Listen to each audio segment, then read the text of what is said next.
uma ngabe wena ulwela unqoba impilo sometimes is very unfair. Wena molelo uya phambili khona abantu abangezona izitha zakho kodwa bangakufiseli nje ukuthi uye phambili, kodwa babona izitha. Kuphinde kuzoba khona nalabo abayizitha zakho abangakufiseli uye phambili. Kuphinde kube khona ngisho abantu nakwifamily engabe bayakusupport, kodwa abantu befamily abakufiseli ukuthi uye phambili, kodwa futhi abanye abakufiseli ukuthi ufe, kodwa futhi abakufiseli ukuthi uye phambili. Uyabazi labantu abahalele ngathi ungacela kubona empilweni uma ungacelanga kubona noma ungareportanga kubona, shuthi nje angeke baze bakuthande ngaleso simo leso. So mina lokho ngibhaka into enjalo kumele ngiyithinte, because mina ngithinta impilo, mina ngithinta ama facts, mina ngithinta into esuke injalo empilweni. Mina ngiyikhuluma into ethi kwakwenzakalani ngesikhathi sokhokho. Mina ngikhuluma ukuthi lapho ukhona njengamanje mfethu kunama challenges avala into zakho ofuna ukudlula kuona. Sometimes usukwenze konke kodwa still you are still stuck. So ngibhaka yini ongangi-assista ngayo ngilapho ngikhona. Number 1 mfethu, number 1, enza sure ukuthi wena emqondweni wakho you are free minded, ingabukhona into ezokudistract empilweni. Once kwaba khona into ezokudistracta empilweni noma ingaba ncane kangakanani, ungadistractwa yinto enga-add value yalento ofuna ukuyi-achieve at the end of the day. Don't allow anything ezokudistracta baba. Uma ukuthi mhlambe kunentombazana oyithandayo nixabene nayo, once yakudistract umqondo, once waba distracted, idlozi lakho alikwazi uku-assista if u-distracted wena.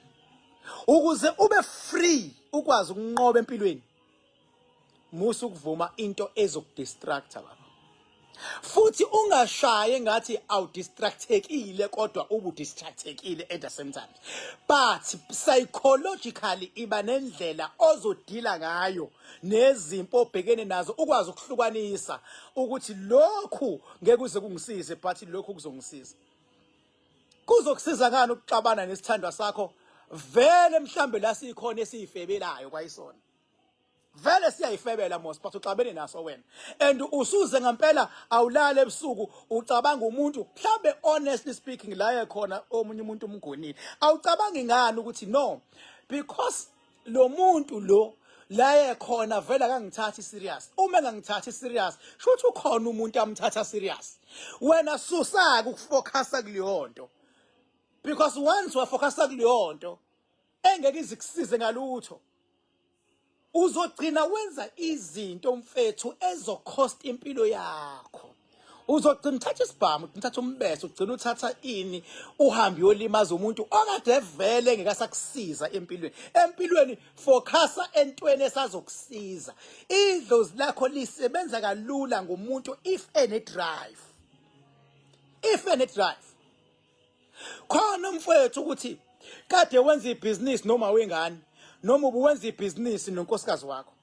Ibusiness olenze noma wengane, noma walenza nonkosikazi, noma walenza nendoda, uma nihlukana definitely bafethu lizo affecteka. Lokho it's given. Lizo affecteka because imimoya yeni bibambisene ukuyenza lento. Mase nicabana imimoya yona ishaya into ebenisebenza. Definitely izo affecteka. Uma kuukuthi nibambisene naze nathenga imoto ndawonye, namhlanje niyaxabana, lezo moto bafethu ningathakathiwe, zizoba nenkinga, zizofa. And uyohamba uzube mfushane uthi ngifelwa yimoto, ngifelwa ubani. Umuntu othenga imoto unaye senixabene. So manje impi yedlozi lakhe noma impi yelwane zakhe zenzani, zishaya lento ezi-understanda kangcono ukuthi benisebenza kanjani. That is why mfethu uma uhlukana nomuntu ufuna uyitshele ukuthi manje it's about you. And uzokwenza noma yini ukuthi uhambe uye phambili ukuze la ekushiye khona ungalokhu ume khona, ngoba once wama umuntu la ekushiye khona manihlukana, the next step uzoshona phansi. Iya phambili because ngeke understand ukuthi yini lesikuyisa phambili ebekwazi ukuthi you are not capable. That is me advising you wherever you are. Uma ikhona into ethi lungisani into yenu ningaze nihlukane, ngicela nilungise bafethu, because ukuxabana nokuhlukana kwabantu esebe nomoya oyi-1 akulethi busiso, kulethi inkinga. Oh God, abantu if they are going through a divorce ukuthi most of the time nomuntu angahlaniswa kanjani, once umuntu waba through a divorce and i-divorce nayo yaba through, noma kuthiwa ubani uyashona phansi, because lento ibikwazi ukunyuka because benibambisene. Manje senihlukanisile, yilo usebheka le sekumele uzimele, definitely uyashona phansi, unless mawuzoba nendlela yokuwa block ama spirits alo muntu odivorce naye. Yila singena khona ke thina bo King Bhaka ukuthi la ma spirits alo muntu osohlukanise naye angabe sakuphazamisa wena on your way uyaphambili. Le drive onayo empilweni ukuthi wena uvuka uyithathe, wena you are a goal getter, ingabi khona into ezokwazi ukukudistracta. Yila singena khona thina bo King Bhaka, abangibizi King Bhaka for nati. Ingakho bethi ngihambile bethi ngoba senzile kubhlungu ukubona abantu abahlakaniphile mfethu kodwa into zabo zibambeka. Kuhlungu ukubona abantu abacapable into zabo zibambeka. Kuhlungu ukubona abantu abasebenzile bayaphezulu ubabone sebehlehla beyemuva bengazi kwenzakaleni. Kuhlungu ukubona abantu akade becommunicate nezidalwa zabo sekuthenya akusacommunicateki nezidalwa, akasaphuphi ngisho ukuphupha, akasaboni ngisho ama vision, akusenze kulutho, sekuvele kwathi nya usenze izinto ngokuqagela, not knowing ukuthi into engiyenzayo izongilidela kuphi. Yila ngena khona mina njengo King Bhaka ukuthi asibambisaneni bese ungisiza ngento eyi-1 ukuthi ekhaya lakho la uhlala khona noma kuthi uhlala nobani, qinisekisa ukuthi umsindo uyawu-avoida. Uma uzongilalela bhuti wami la ukhona uhaslisha, uma uzongilalela mina ngodlebe lokuzwa, ngikutshela mfethu ukuthi ngikunikeza nje mhlambe iminyaka emibili uzobe sewushintshile sowomunye umuntu bothuka abantu bayothuthwele, ngoba once waphumelela uphiwa igama elisha elisho ukuthi usuyaphumelela bese kuthiwa uthwele. Uma ngingakashiyi ukuthi uthwele ngakini azi ukuthi kusamele usebenze, mase kuthiwa uthwele okwazi hayi sewusebenzile okwazi. So that is why ngithi mfethu uma uzongilalela ngodlebe olupositive, ungangilaleli ngokuthi wena uzalwa nenyanga yangakini oyithandayo, noma kunenyanga mhlambe wakwalala nayo, noma kune bani usupporta leyo muntu. Lento is not about who is supporting who, it's about you ukuthi how are you going to make everything possible kulo mhlaba esiphila kona. It's about you, because khona izingane ezizemva kwakho, khona izingane oyizele, khona impilo, khona ama-bills akulindile angenanzondo ukuthi wena uthanda bani umfuni bani. Khona ezinye izinto ufuna uzi-understand mfethu ukuthi lapho ukhona, my brother, my sister, my auntie, my mommy, my daddy, my grandpa, make it a point ukuthi mfethu impilo uyayilwela ayikho lula kunoma ubani. Ingakho ubone eParliament bejahwa kuthiwa bazigebengu basuke bezama impilo ayikho lula. Abathi sebeyiqedile sometimes abakayiqedi izobabuyisela emuva nje. Ubona nje abantu abanemizi ngosenthini igebengu ziyavezwa namhlanje, na next year kobe kusavezwe ezinye, nangomunye unyaka kube khona esisho sobe sivela. So sengithi mina mfethu wena qinisekisa ukuthi idlozi lakho likulayini lakho, anixabani anidukelani, yabona anizibani idlozi lakho alibe khona. Ukuthi idlozi lakho likuwena lisho ukuthi phupha zonke izinsuku, mhlambe enyangeni nje ungaphupha kanye. Ukuthi ubungaphuphi sonke lesikhathi ziyophela inyanga, sometimes lisuke lisebenza likunye nawe, kodwa funa kuhlale uphinde ukwazi makukhona ingqinamba obhekene nayo ukwazi ukuyibona. Sometimes masuhlule ukuyichaza ukuthi leli phupho lisho ukuthini, bese uyafika uzokwenza i-consultation, sihlale phansi silibheke, sibheke nokungane kwalokho bese kuba through. Shobeni King Bhaka, ngibonga kakhulu insebenzo bese nayo edamini ibe amazing kakhulu. Bonke abantu kade sinabo yonke into zabo zizohamba ngendlela ngabathembisa. Nalaba engasho ngathi ngicela beze bengenabo makhandakhanda oil, engasho kanjalo kubona bafikile and ngenze konke kusemandleni because ngifuna i-breakthrough empilweni zabo and futhi izokwenzeka dark blue.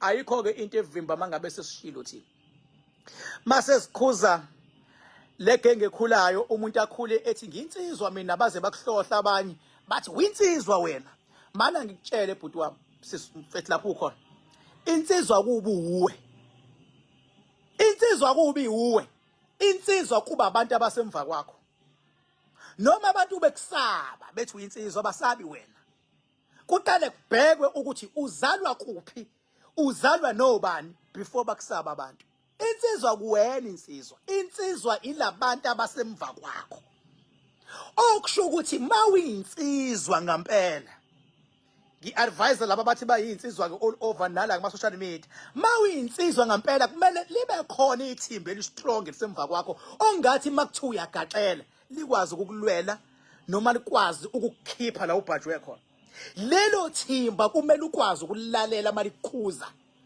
awuyona insizwa bengabe ngekho umuntu ozokwazi ukukhuza mfowethu insizwa ngoba kunomuntu okwazi ukuyikhuza insizwa ngoba iphila nensizwa awuyona insizwa lapho ukhona mawungaphili nensizwa ingakho noma kukhona umuntu ozolimala akekho umuntu obheda namhlanje insizwa zimlimaze kusasa ayikho into enjalo mawuzolinyazwa insizwa zikale iqhumane eqala ukuthi hey ubani usibani zonke insizwa zikuphike zithi azikwazi bese ziyabuya insizwa ngoba waziwa zithi ubani owaziyo ukuthi ubani uhlalaphi kodwa mawuyinsizwa ukuthi makuthiwa hey ubani lo muntu kubuzwe enye insizwa ithi hayi siyamazi bese beyabuza ukuthi uyakhuzeka yini bese ithi lo insizwa noma ezinye insizwa hayi no uphila nensizwa usibani ungambone nje kuma social media kodwa yena uyakhuzeka bese ethi hayi ke maye khuzeka ke akakakhuzwa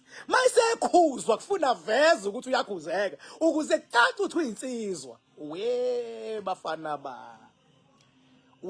bafana bami ngitshela ngisho ingane zeni bomama bobaba lazikhona ukuthi funa bekhona umuntu okwazi ukukhuza kufana noma umakoti uganile funa bekhona umuntu okwazi ukubonisa ngomendo wakho kuwona uyabona umakoti uzothi makuthi gibela phezukwendlu ugibele awukhuzeki wena ayileka uyena umakoti angeke uvuse umuzi wena funa bekhona umuntu othi mayisethe musu kuyenza lento bese uthi hayi no ngiyezwa and masuba nesibindi sokwazi ukuxolisa uzowakha kumuzi lapho makwazi ukuzehlisa kodwa mawule nhlobo ethi mina ngixolisi fusek ngekuwakho umuzi wena mawulensizwa ethi mina ngizehlisi komunye umfana lalela ngekuwakho umuzi bheka lezi insizwe ezisatshwayo nehlonishwayo neziyiqhwaga gada imvamsa yazo zikhuluma soft zikhulumele phansi ziku-advise ungazi ukuthi wena umuntu olunge kanje kanti ingozi na uyazi lokushini ngakini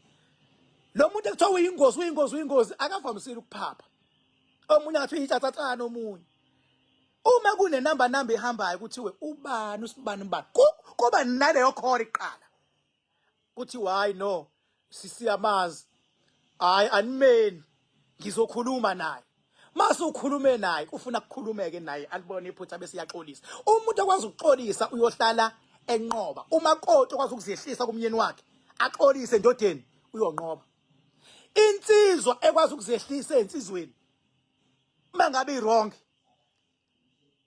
lo insizwa iyophila ngoba insizwa kuwena insizwa abantu abasemva kwakho insizwa yilezi insizwa ophila nazo ezenza wena ube insizwa uma ungangizwa fuck off kama kubhaka mina bathi ngihambile bathi ngimwele bathi ngizenzile bathi wathinta ubhaka udakwe yini ngingqwele ebhuqa imiza abafokazana ngothola lodwa lamentshise mina mangibona umuntu mina ezihlisa nemexolisa la ngeke ngibone ukuthi hayi uclever lo futhi insizwa le lothi angixolisi mina khulileka baba usukuyisholo sukuyisholo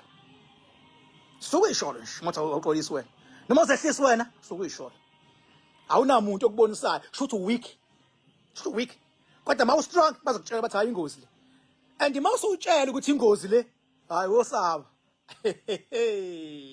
right kufaka amakhanda umsebenzi wami ukuqinisekisa ukuthi abantu bayaphila ngibanikeza iziyalo eziproper bese ngibalwela izimpi ezingaphezulu kwabo bese ngibalwela izimpi nemimoya, ngibalwela izimpi nezilwane ezingaphezulu kwabo, bese siyaqinisekisa ukuthi idlozi lakho noma kuthiwa beselikudube noma selithukuthele kangakanani, asisehlisa umoya, silibuye bese liyakusupport. Thank you so much. Mawufuna inamba yami 0798130260.